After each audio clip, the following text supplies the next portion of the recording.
guys, so this is Britt, Brett, and Tat, and I'm going to show you guys how I make my apple baby food puree. And I know these look kind of brown, but there's a reason for it.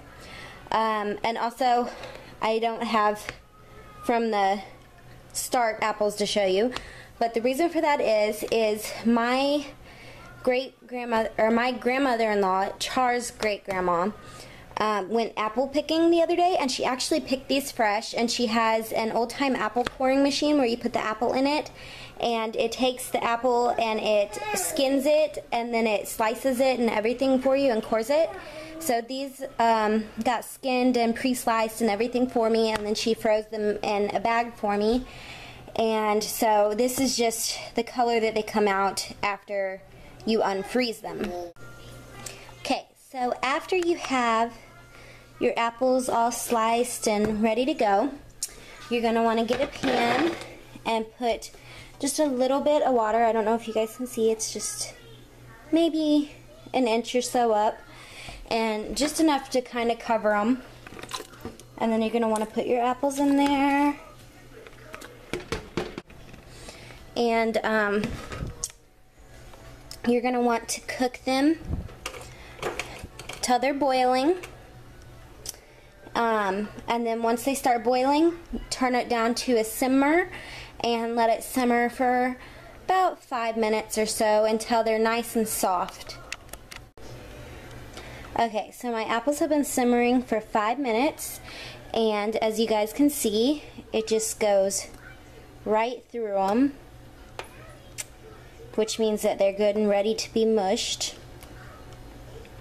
So I'm going to go ahead and I'm going to put them in the strainer and strain all the water out of them, and I'm going to put them in my food processor. Okay, so as you can see, my apples are in the food processor. This is the water from it, which normally I would not use this water. I would throw it away.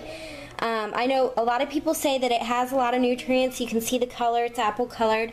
But personally for me, even though it has all those nutrients, I also feel that if there's any pesticides or chemicals still on those fruits or vegetables, that it's going to go in the water too.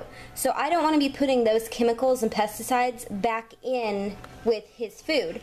But in this, and normally I put in the nursery water, but in this case, I know that these apples are straight from the garden. They haven't had pesticides or anything like that. So I know that there's no pesticides or chemicals in the water.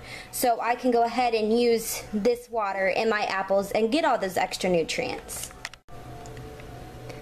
Okay, so it's really nice and runny and pureed really well. So I think that's ready for me to go ahead and put in my ice cube trays and put in the freezer.